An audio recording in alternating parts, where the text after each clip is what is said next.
வணக்கம். ஸ்ரீ காளியம்மன் சரணம். ஸ்ரீ காளியம்மனை நான் உங்கள் அன்பு நண்பன் அன்பு ஜோர காட்டியிருக்கோம். நம்ம இன்னைக்கு பார்க்க போது பாத்தீங்கன்னா மேச ராசிக்கு இந்த சனி பேச்சு எப்படி சார் இருக்க போதுன்னு பார்க்க போறோம்.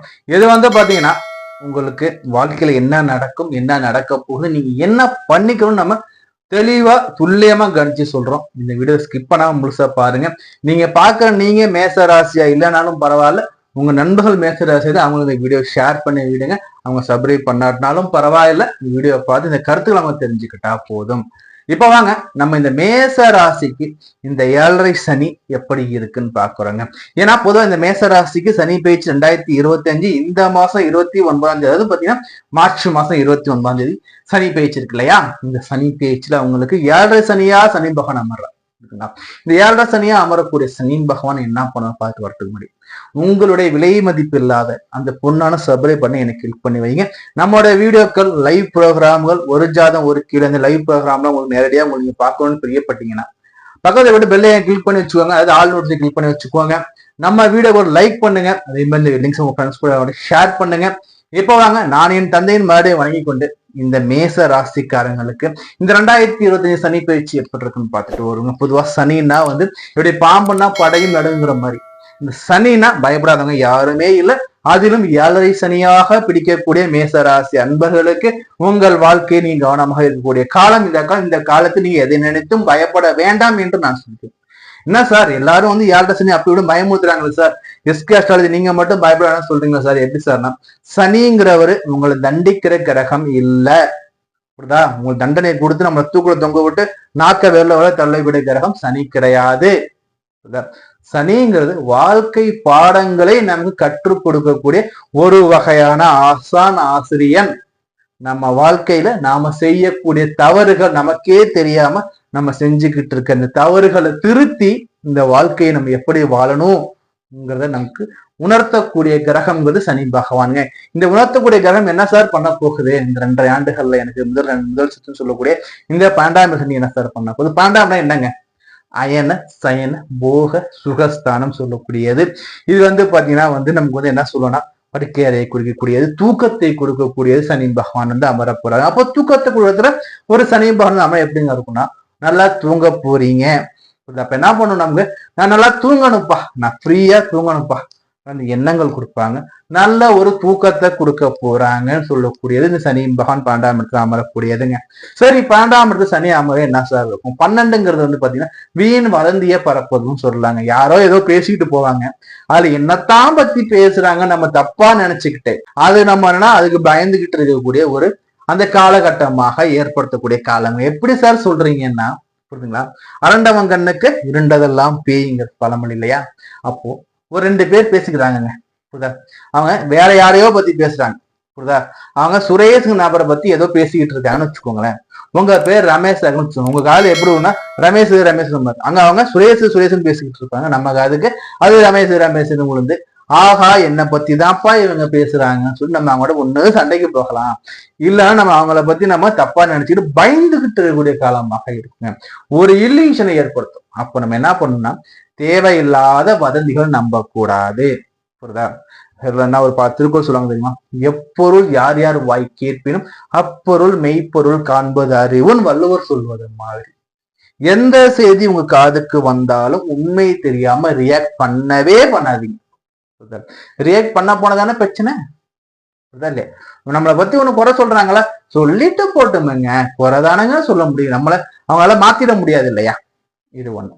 அடுத்தபடியா வேலை விஷயத்தை பத்தி ஒருத்தவங்க உங்களுக்கு பேசுறாங்கன்னா நீங்க அதுக்கு இடமே கொடுக்காதீங்க. இப்படி வேலையில இருக்கீங்க, இப்படி வேலை செஞ்சுட்டு இருக்கீங்க, என்னப்பா குமார் ஃப்ரீயா இருக்க போற, ஜாலியா இருக்க போல, அது நீங்க தலையாட்டி வச்சுக்கோங்களேன். அது என்ன வேணா உங்ககிட்ட சொன்னவரு அந்த போய் 4 பேர்ட்ட போயிட்டு என்னப்பா அவன் ஃப்ரீயா இருக்கான், என்னப்பா அவன் ஜாலியா இருக்கான் அப்படியே போட்டு போயிட. அப்போ அந்த செய்திங்கிறது ஒரு பெரிய ஒரு பிரச்சனையா மாதிரி உங்களை அப்போ உங்களுடைய உடல் ஆரோக்கியம் பத்தி பேசினாலும் பேசுங்க. வேலையை பத்தி யாராச்சும் உங்களுக்கு கமாண்ட் அடிச்சாலோ கேள்வி பண்ண அந்த இடத்துலயே அவங்கள கட் பண்ணிடுங்க.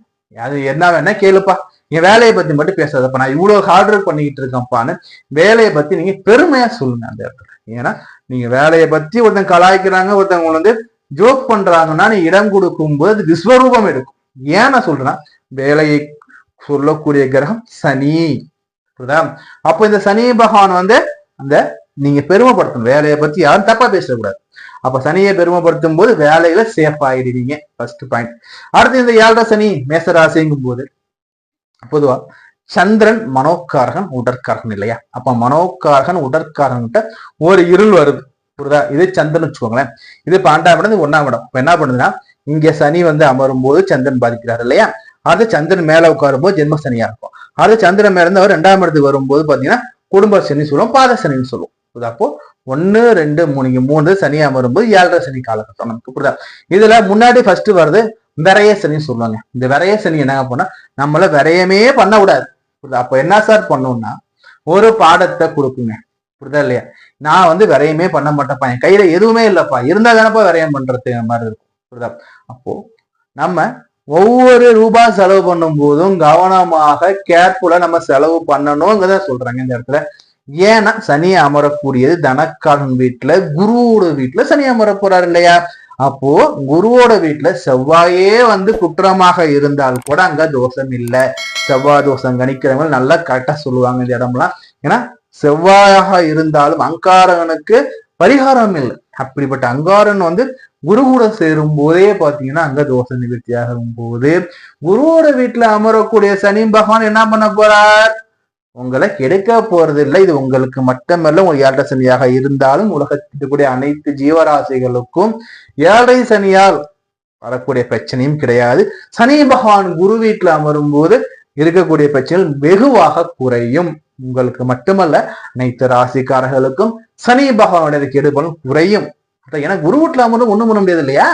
சரி, இப்போ ஒவ்வொரு பொருளையும் நம்ம சேஃபா பார்த்து கொள்ளக்கூடிய காலமாக இருக்கும். நீங்க பார்த்துக்கணும் நான் சொல்றேன். நீங்க பாசிட்டிவா எடுத்துக்கோங்க. விரைய சனி விரயத்தை பண்ண போறாருன்னா நீங்க எதுவும் செலவு பண்ணாதீங்க, தேவையில்லாத செலவு பண்ணாதீங்க. கணக்கு பாருங்க, கணக்கு பார்க்காம எதையும் செலவு பண்ணாதீங்க. புரியுதா? உங்களுக்கு கணக்கு பார்க்க வச்சிருவாரு ஆட்டோமேட்டிக்கா. புரியுதா? உங்க கையில காசு இருந்தா தானே. காசை பிடிங்கி வேற இடத்துல வச்சிட்டோம்னா இதுல பாக்கெட்ல 10,000 காசு நம்ம என்ன பண்ணுவோம்? என்ன வச்சு என்ன சாப்பிட்றோம் வாங்கி தரோம். அப்படி கை நீளம். பாக்கெட்ல வெறும் 10 ரூபா தான் இருக்குன்னா இல்ல மச்சி பசி இல்லை. அப்போ அவன் வாங்கி கொடுத்தா நம்ம ஒண்ணு வாங்கி தரோம். அப்ப நம்ம அவன்கிட்ட சாப்பிடணும்னா நம்ம வாங்கி தர முடியாது இல்லையா? அப்போ அது மாதிரியான எண்ணங்கள் உங்களுக்கு கொடுப்பாரு. புரியுதா? அப்ப வாழ்க்கையின் பாடங்க இது. 2 வருஷம் கழிச்சு என்ன பண்ணணும்னு பார்த்தா, வேணாப்பா தேவையில்லாத செலவுப்பா. அப்ப நமக்கு வாழ்க்கையில நீங்க எப்படி நீங்க செலவு பண்ணணும் உங்களுக்கு பாடம் எடுத்து உங்க நல்வழிப்படுத்த போற. இது ஒண்ணு. சரி, அடுத்தபடியா தேவையில்லாத கிசுகிசுக்கள் வரும். புரியுதா? எதையும் காது கொடுத்து வாங்கிக்க. புரியுதா? இப்போ கடல் இருக்கு, கடல்ல பாத்தீங்கன்னா அலைகள் மோதிக்கிட்டே இருக்கும். இந்த பாறையை பார்த்தீங்கன்னா அப்படியே கம்முனே இருக்கும். அலையோட வேலை என்ன? அலை பாஞ்சு மோதிக்கிட்டே இருக்கும். அதோட வேலை. கரை என்ன? நீ என்ன வேணா மோதிக்க, உன்னால முடிஞ்சதை பார்த்துக்க, அவ்வளவு. அப்போ உங்களை பத்தின தேவையில்லாத வதந்திகள் வர்றதுக்கு வாய்ப்புகள் உண்டு. இல்யூஷன் கிரியேட் ஆகவும் வாய்ப்புகள் உண்டு. இந்த காலகட்டத்துல நம்ம தேவையில்லாத வதந்திகளுக்கு நம்ம வாய்ப்பு கொடுக்காமல் இருந்தாவே போதும். இந்த வேரியேஷனில உங்களுக்கு ஆல்மோஸ்ட் வரக்கூடிய அனைத்து பிரச்சனைகளும் உங்களுக்கு தீர்வாயிடுங்க. அடுத்தபடி சனியோட பார்வை எடுத்து பாருங்க. உங்களுக்கு 2ஆம் இடத்துல சனியோட பார்வை விழுது, 6ஆம் இடத்துல சனியோட பார்வை விழுது, 9ஆம் இடத்துல பார்வை விழுது. அதாவது இந்த 9ஆம் இடங்கிறது அதிர்ஷ்டம் இல்லைங்களா? இது வரைக்கும் அதிர்ஷ்டம்னா என்னன்னு நீங்க கேட்டது மேசராசிகள்லாம் பாத்தீங்கன்னா அதிர்ஷ்ட வாய்ப்பை சனி கொடுக்க போறாங்க. சனி பகவான் மூலியமா அதிர்ஷ்ட வாய்ப்புகள் இருக்கும்ங்கிறது நான் இந்த இடத்தை தெரியப்படுத்திக்கிறேன்.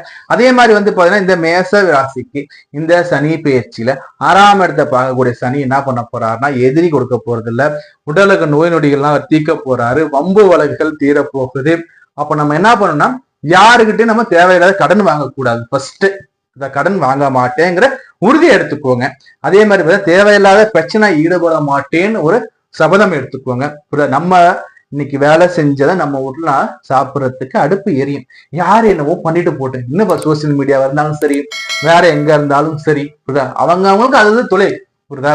இப்ப நான் ஜோசியம் பண்ணது என்னோட தொழில். புரியுதா? இதுல இன்டர்ஃபியர் ஆகிறதோ இல்ல இன்னொருத்த ஒரு வேற ஏதோ ஒரு போய் நம்ம முக நுழைச்சு நம்ம போய் அங்க போய் விவாதம் தெரிவிக்கிறது, அது நமக்கு வேலை இல்லை அல்லவா?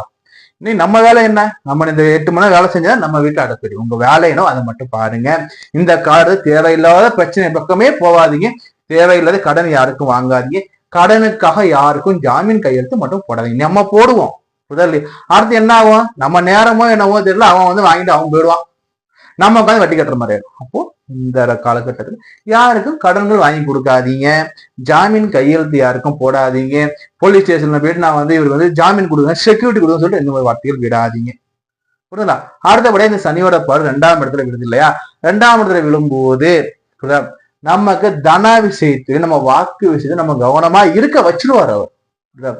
அப்போ பேசும்போது கவனமா பேசுங்க, யாரையும் மதிக்காம பேசாதீங்க, தேவையில்லாத பேச்சுகளுக்கு நீங்க வந்து விளக்கம் கொடுக்கணும்னு அவசியம் இல்லை. புரியுதா? தேவையில்லாத அன்வான்டுக்கு நம்ம விளக்கம் கொடுக்கணும்னு அவசியம் இல்லை. உங்களுடைய 10 கேள்வி வருதா, அது எது சரியான கேள்வி அதுக்கு மட்டும் நீங்க பேசுங்க போதும். தேவையில்லாத பேச்சை குறைச்சிருங்க, தேவையில்லாத செலவு குறைச்சிக்கோங்க. இதுதான் நம்ம சொல்லக்கூடிய இந்த 7 சனி காலகட்டத்துல இந்த மேச ராசிக்காரங்களுக்கு முதல் சுத்துக்கு நம்ம சொல்லக்கூடிய பலன்கள்ங்க. ஏன் நம்ம சொல்றோம்னா, இப்போ இதுல மெயினா நம்ம சொல்றது வந்து பாத்தீங்கன்னா, தேவையில்லாத சம்பந்தம் இல்லாத பிரச்சனை நம்மளே கூட்டும். யாரோ ஏதோ பேசிட்டு இருப்பாங்க, யாரை பத்தியோ பேசிட்டு இருப்பாங்க. நமக்கு என்ன மனசு நினைக்கிறேன், உண்மையை சொல்றோம் பாருங்க, நம்மளை பத்தி தான் அவங்க பேசிக்கிட்டு இருக்காங்க, நம்மளை பத்தி தான் குறை சொல்லிக்கிட்டு இருக்காங்க, நம்மளே கற்பனை பண்ணிப்பாங்க. இந்த நம்மளே கற்பனை பண்ணிக்கிட்டு எனக்காக தான் பேசின, நீ எனக்காக தான் பண்ண சண்டை போடும்.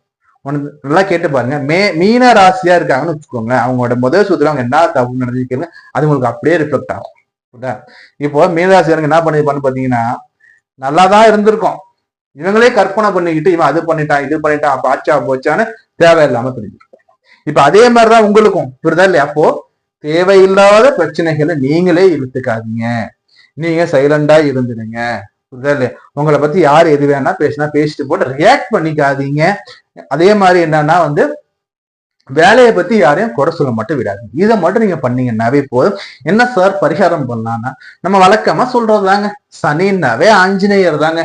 இந்த ஆஞ்சநேயரை வழிபாடு பண்ணிக்கோங்க, ஆஞ்சநேயர் ரக்ஷா இருந்தா கையில கட்டிக்கோங்க. அதே மாதிரி பார்த்தீங்கன்னா உங்க மனசு டல்லா இருக்கும்போது ஆஞ்சநேயர் பாட்டுக்கள் கேளுங்க, சனிக்கிழமை அன்னைக்கு ஆஞ்சநேயர் வழிபாடு வச்சுக்கோங்க, துளசி மாலை வாங்கி கொண்டு போட்டு அந்த ஆஞ்சநேயர் வழிபாடு பண்ணுங்க. ராமர் ஆலயமா இருந்தா ராமருக்கு துளசி மாலை போட்டு ஆஞ்சநேயர் வழிபாடு பண்ணும்போது ரொம்ப அனுகூலமா இருக்கும். முடிஞ்சா நெய் தீபம் போடுங்க, முடிஞ்சா சனிக்கிழமை அன்னைக்கு விரதம் வந்து ராமநாதத்துக்கு போயிட்டு ராமர் வழிபாடு பண்ணிட்டு ஆஞ்சநேயர் வழிபாடு பண்ணுங்க, ரொம்ப நல்லா இருக்கும். அதே மாதிரி வந்து பார்த்தீங்கன்னா சனிக்கிழமையில அன்னதானம் பண்ணலாம், நல்லெண்ணெய் வாங்கி தீபம் ஏற்ற கோயில் நம்ம வந்து சனிக்கிழமை கொடுக்கலாம், நல்லெண்ணெய் வாங்கி தானமாக கொடுக்கலாம். இது மாதிரி நீங்க பண்ணும்போது சனியோட கெடுபலன்கள் தீரும். அதே மாதிரி வந்து பாத்தீங்கன்னா சனிக்கிழமையில அன்னதானம் பண்ணலாம், கைகால் இல்லாத மாற்றுத்திறனாளிகளுக்கு நம்ம ஆதரவு கொடுக்கலாம். அதே மாதிரி பாத்தீங்கன்னா முதியோர்களுக்கு கூட இந்த முதியோர்களுக்கு நம்ம உணவளிக்கும் போது நம்ம சனியோட கெடுபல் நமக்கு வெகுவாக குறையுங்க. இதை வந்து பாசிட்டிவா எடுத்துக்கோங்க, நெகட்டிவா எடுத்து எதையும் பயப்படாதீங்க, முதல்ல பயத்தை விடுங்க. புரியுதா? தேவையில்லாத பிரச்சனைக்குள்ள மூக்க விட்டுறாதீங்க. நல்லா இருப்பீங்க. சனி பேச்சு பத்தி பயப்பட வேண்டாம், வாழ்க்கைக்கான பாடம் சொன்னதை மட்டும் திரும்ப ஒரு முறை கேளுங்க, உங்க நண்பர்களெல்லாம் பகிர்ந்துக்கோங்க. உங்களுடைய தனிப்பட்ட ஜாதரை நம்ம அந்த எஸ்கே அஸ்ட்ராலஜி நீங்க வந்து பார்த்து தெரிஞ்சுக்கணும்னு விருப்பப்படுற நீங்க ஸ்கிரீன்ல நம்பர் கொடுத்துருக்கேன், கால் பண்ணி அப்பாயின்மெண்ட் வாங்கிக்கோங்க. நான் உங்கள் அன்பு ஜோதிடர் அன்பு நண்பன் கார்த்திக் ரேகாம். நான் வேறொரு உங்களை சந்திக்கிறேன். எல்லா வளமும் நலமும் பெற்று மகிழ்ச்சியோட இன்புற்று வாழ் நான் என் காலி மனமாற பிரார்த்தனை செய்து கொள்கிறேன். நன்றி, வணக்கம்.